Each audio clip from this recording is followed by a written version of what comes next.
لوس أنجلوس بكاليفورنيا مدينة الملائكة، هي أكثر المدن اكتظاظاً بالسكان في كاليفورنيا، وثاني أكثر المدن اكتظاظاً في الولايات المتحدة الأمريكية، لأنها موطن هوليوود المعروف بعاصمة الثقافة والإبداع في العالم.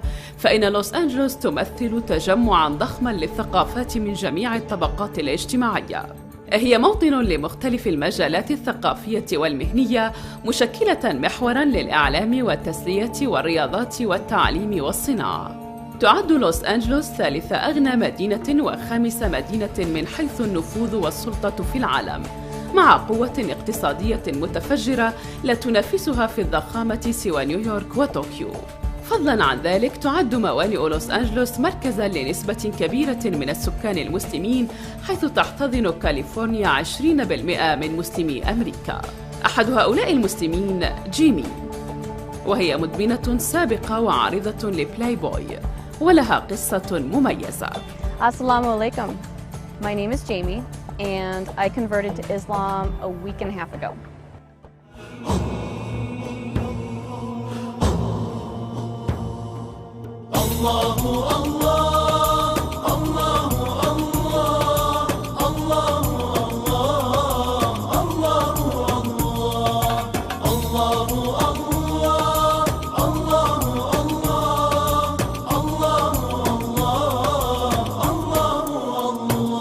من أنزل الأمطار وفجر الأنهار وأنبت الأزهار تزخرف الجبال، من ينشر الصباح ويرسل الرياح ويملأ البطاح برزقه الحلال. الله الله الله الله الله الله الله.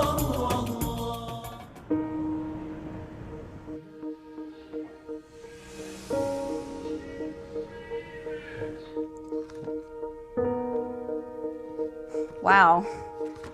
Before I became a Muslim, I was not a very conservative person. I was not a very good person. I modeled for Playboy. I did that for about 5 years, and during that time, I did a lot of drugs. And I thought, oh, I can do meth, and I won't get addicted because I'm just using it as a weight loss helper, and you know, I'll just use it every once in a while to just keep myself from eating so much. Yeah, right. I thought I was strong enough to not get addicted to a drug that absolutely addicts basically everyone who uses it.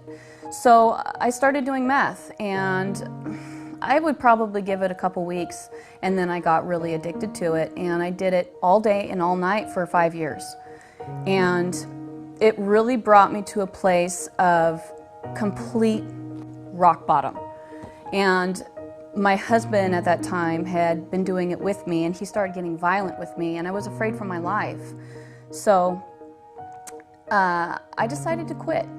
I decided that that's not what I wanted for my life. And I told him, I said, I'm going to quit.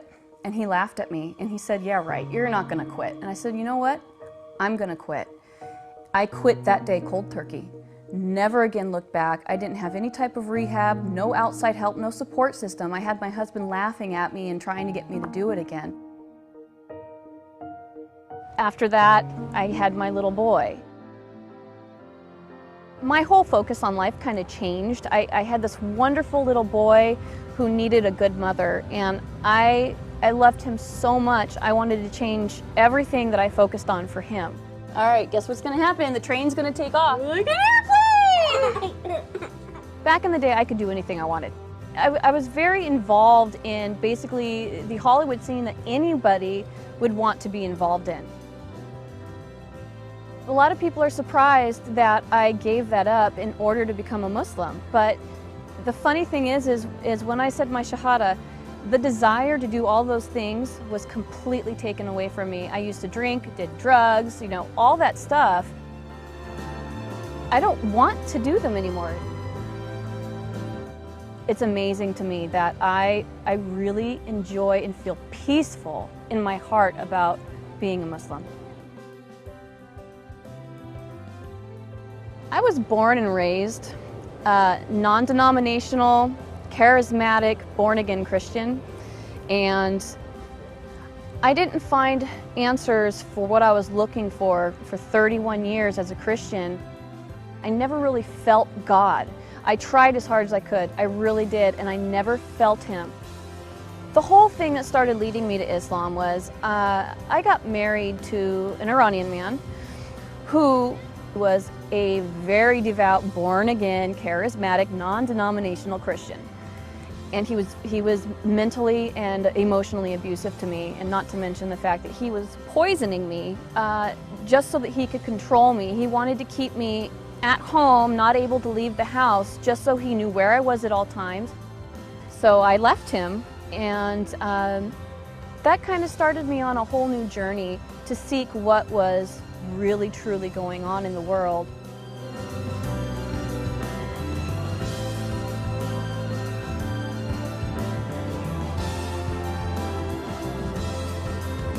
My name is Muhammad Faqih, and I'm the Imam and the Religious Director of the Islamic Institute of Orange County. Became the Imam here in 2006, and I have been serving in that role ever since. Our community is very diverse. We have so many people who represent pretty much a very wide ethnic group. So we have immigrants, and we have indigenous people. We have Arabs, non-Arabs, and even the Arabs are from a wide range of places. Recently, we have been having a very interesting increase in the number of people who become Muslim. 1 to 2 individuals a week become Muslim since the beginning of the year. This is this year. This is not every year, but this year. This increased wave of hate and bigotry against Muslims is actually causing more people to investigate and learn about Islam, and many of them end up choosing Islam as their way of life. I researched Islam for a while before I chose to convert. Basically, I wanted to know why people hated Muslims so much, because I saw what I saw on the news. I saw the oppression and the violence, and I wanted to know what really existed and if that was the way that Islam was.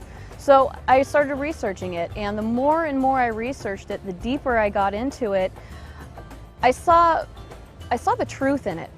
I think the main thing that I liked about Islam was the respect for women. There is a large amount of respect for women and the things that we do as women. Our lives aren't easy.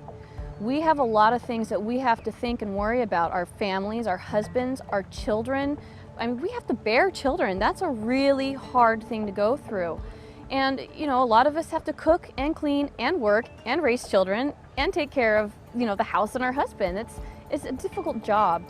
And the fact that Islam respects women for that, and they separate us at mosque so that the men aren't distracted by us, because they understand, Islam understands the power that we have behind our, well, I guess you could say our sexuality. The way that we look is powerful to men, and they're affected by it. And Islam respects that. Once I realized that, it really it grabbed a hold of me, and that's when I knew I wanted to become a Muslim. How many Frankies do you have? 1, 2, 3, 4. Converting to Islam made me feel different. It made me feel absolutely peaceful. It took away, I felt unstable before. I felt like a lot of things in my life were just up and down, and there was a lot of things that were up and down because they hadn't been decided on. There was no goal in mind. There was no reasoning for me being here. I didn't know why I should be here. And converting to Islam gave me the peace and the security and the balance that I needed in my life. It made everything make sense. It made everything real. And it made everything worth being here for, because I finally have a purpose and I understand what it is. We don't always have the opportunity to meet people that we essentially need to meet in order to understand them. So I started going to mosque in order to really get close to the people and understand them. And the more I got involved in the mosque, the more the women just surrounded me and took me in, and they've really shown me the kindness that is Islam. I never, ever, ever, ever, ever in my life would have ever thought that I'd become a Muslim. Ever. Never, ever. My perception of them was so misconceived that I didn't like them because I believed media and I thought that they were bad, and never in a million years would I have thought that one day I'd be one of them. But now that I am so proud. I am so happy. I want to wear hijab because I want people to know that I'm Muslim. Even if they hate me, I don't care. I want to show them that Allah exists in any kind of person, not just Middle Eastern.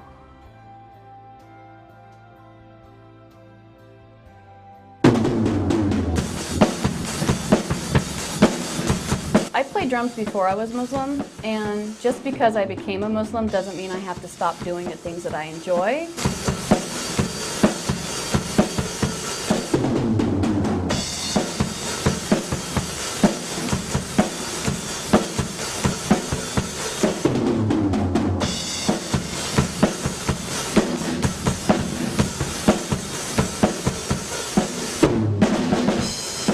I do a lot of sports. Snowboarding, wakeboarding. You can do all those things and still be a good Muslim and still wear hijab.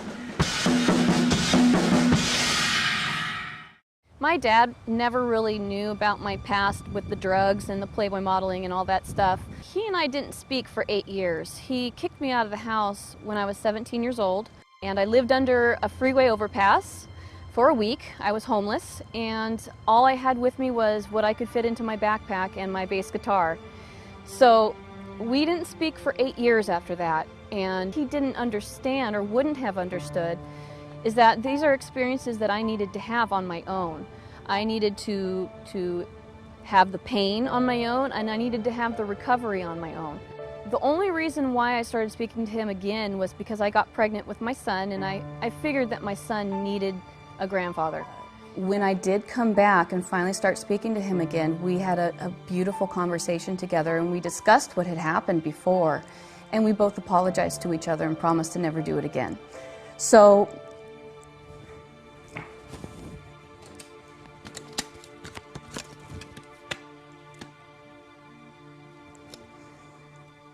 this is my daddy, and he's my best friend in the whole wide world. And that's something I never thought was going to happen. But now that it has, I love him so much.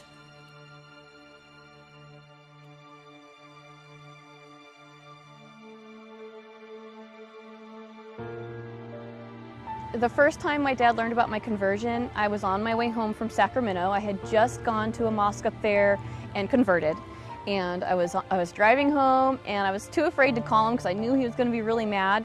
So I texted him on the phone and I said, "Dad, can you please try to start having an open mind about Muslims? Can you please start just not being so judgmental and believing everything you see on the news?" And he texted me back and said, "Why?" So I said, "Well, Dad, I'm Muslim." My father was not too pleased when he found out that I converted to Islam. He was quite unhappy to the point where I feared that I was going to have to leave. We live in the same home and we work at the same job, and I haven't gone back to the job since. But living at home has been very tense. He's been very confrontational about it at times.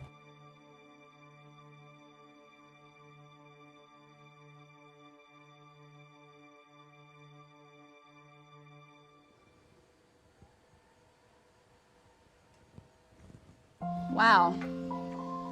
Another text from my dad trying to protect me, which I understand.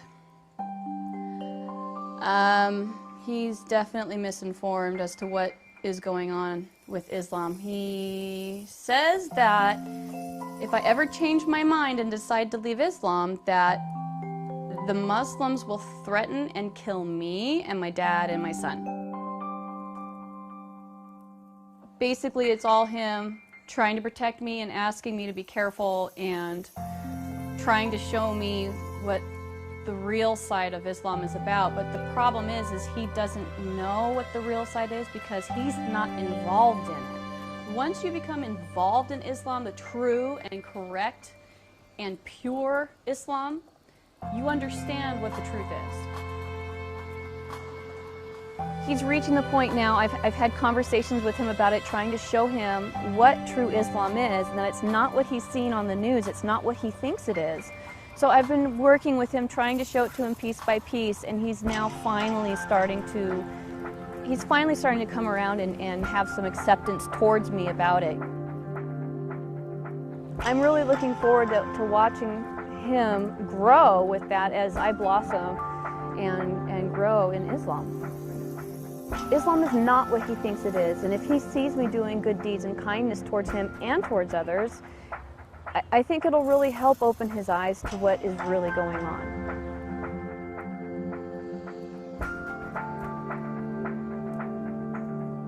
I think the biggest thing that I pray for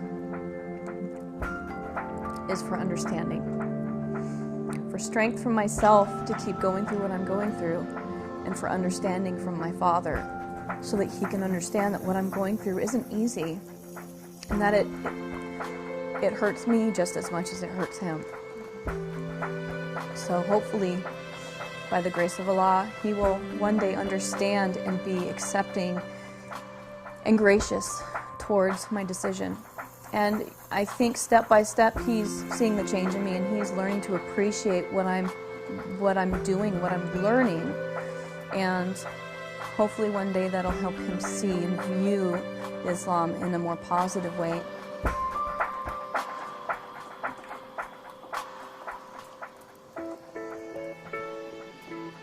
Being an American, there are a lot of things Americans do that don't coincide with Islam. And I've basically had to really learn what is halal and what is haram. And you know, I don't want to do anything that's haram, obviously. I don't want to sin. So it's very important to me to find out what these things are. I don't know what all of them are yet. I've only been in this a week and a half, and there are a lot of things that I'm still learning.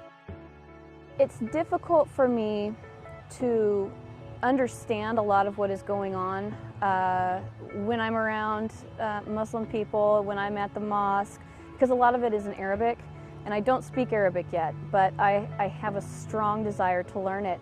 As far as the Quran is concerned, I think, you know, I'm reading it in English now, and I want to learn it in its purest form, and that would be to learn it in Arabic. I have the Arabic version. You know, I like to look at it, but I don't understand what it's saying. But I am in the process of learning the alphabet and learning what the handwriting looks like so I can understand it. And I really want to read the Quran in its purest form, and the only way to do that is to learn Arabic and read the Quran in Arabic. So it's only my first week and a half of being Muslim, so I obviously don't know any Arabic yet. And you know, I tried to read the Quran, and I have the translation. I have it in Arabic. I have it in the Arabic written language for Americans, and then I also have it in English. So pretty much the only thing I really know how to say in Arabic that I can recognize and understand is in the name of Allah, most gracious, most merciful, which is Bismillahir Rahmanir Rahim. Other than that, I'm learning.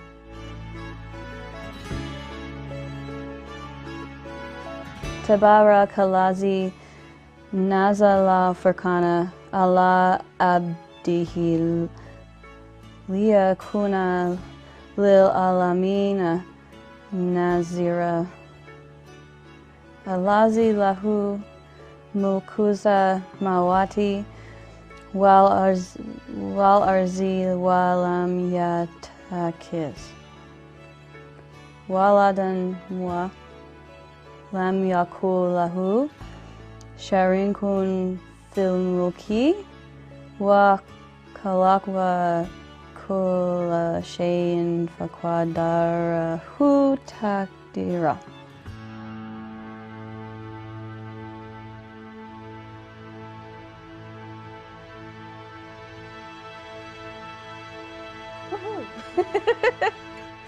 That was difficult. I sound like a 3-year-old learning to read. Jaden really loves, he really loves going to mosque, and he really loves doing salat with me, and he really loves wearing the thobe. He gets excited about it, and he feels really good about it, which is great. It's precious to me that he is actually really involved in it and enjoying it and seeing what it opens up for him. He saw what it changed in me, and it brought a lot more calmness, a lot of kindness, and a lot more stability than what I had before, and he feels that, and I think it really has affected him in a very positive way. One of the things that I have had to change is the fact that I want to eat halal. And there are a lot of places out here that don't serve halal food. I've been eating at a lot of Persian and Arabian restaurants simply because they serve halal. Fortunately for me, there is a halal butcher within an hour of driving distance, or else I wouldn't be able to eat meat at home. There's a lot of fast food around. There's a lot of easy ways to eat meat that are quick. Because out here, you know, everyone's so busy working and running around and doing their calendars and their schedules, and their kids have this and that going on. It's crazy out here. So when we really take the time to think about what we're putting in our bodies and how we want ourselves to feel and be, I don't think it would be as hard for people as they think it would be if they felt the true grace of Allah. Since becoming a Muslim, since putting on the hijab and kind of traveling around a little bit in the neighborhood, the only Muslims I've met are these really wonderful men at the gas station locally, and it's now the only gas station I'll go to. They're great, they're wonderful, they want to help me. Converting to Islam, being an American and converting, you start to notice the negativity that people have towards you. But the neat thing about it is I wasn't raised in Islam, so the fact that it's a choice of mine and not something that I kind of have to do because my parents say so, make it easier for me, I think. So having a support system of everyone at the mosque behind me, I mean, especially all the women there, they're very strong in supporting me. I've made a lot of new friends, good people, and they're all, you know, texting me and calling me and making sure that I'm happy and that I'm doing okay and that I don't have any questions, and that they're spending time with me and making me feel good about my choice, because they understand that it's not easy for an American to become a Muslim. You know, you get a lot of judgment. Woo, I'm dizzy. I still dress very colorful.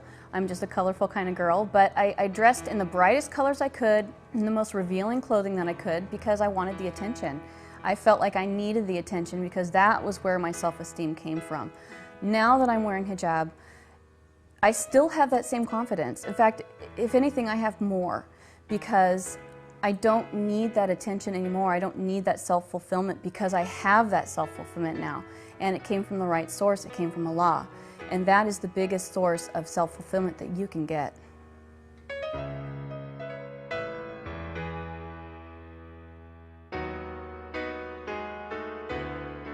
I started wearing hijab the first day that I converted. Within an hour after converting, I drove to a shop and bought complete hijab, because I felt like that's what would be most respectful to Allah. And that's what would be most respectful to myself, because I didn't want men looking at me and thinking things in their minds that aren't appropriate. I want for them to look at me and appreciate me for who I am on the inside, because that's really what matters, you know. I've spent enough years with men looking at me in that way, in bikinis and, you know, everything that I used to wear, and I don't need that. And I want to respect the religion, I want to respect Islam, and I want to respect Allah, and I want to respect myself. I would love it if you would come with me to go through my closet and basically experience with me the changes that I'm going through. You know, I kind of feel like a butterfly. Like I was once wrapped in a cocoon, and I was wrapped in a cocoon of sin, of everything that was making my life toxic and wrong. And now I've finally come out of it, and I've become a butterfly. Butterflies change colors. Butterflies look different. So it's time for you to come with me and see me change into a butterfly. So here we are at my closet, and there is a lot of stuff in here that I have to get rid of. I'm sorry to say that I used to wear this. It's definitely not long, so got rid of that. I have these, and I like to wear these with shorts, very short shorts, or schoolgirl skirts, or even booty shorts. So I guess you kind of know what I used to wear, huh? On a more serious note, doing this has made me feel extremely liberated. It's basically me cutting out my past and allowing the new me to shine through. And, you know, you can make a conversion to Islam and feel it, but not live it. And this is me showing you my dedication to living it. I'm not just a hijab wearer, I'm a new person. And being that new person involves cutting out all my past. And my slate is wiped clean. So here you go, clean slate. There's a quote that I really, really like. It says, "Just as a caterpillar thought that the world was coming to an end, it became a butterfly." Totally my story. Aw, thank you. Some people ask me, actually a lot of people ask me if I'm 100% sure in my decision, because they think, oh, you know, she never said anything about this before, so this must be just a decision she just made on the fly, something temporary. You know, it's just a phase, she'll go through it, and she'll be, you know, back to Jamie in the short skirts. And I wouldn't have made the decision to convert if I wasn't absolutely, positively, without a doubt, sure that this was the right decision, sure that this is the truth. I wouldn't have fallen in love with it. Now that I've converted to Islam, I want to help change the face of what people see Islam to be. I want to show people that Muslims are caring, we're friendly, we're nice people, we care about our neighbors, we care about the people around us. And if people see more Muslims behaving that way, we can change people's opinions. I think that that's really the path I'm supposed to take right now. And however I'm meant to do that is, you know, that's up to Allah. He'll tell me. But I would also like to learn everything about Islam and hopefully one day be able to use it to speak to women and to speak to Muslim women and help them and teach them and guide them. I think that that's an important thing to do.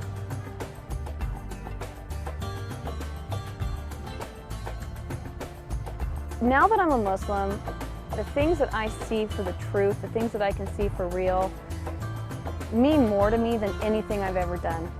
And if I can help a single person feel what I feel inside,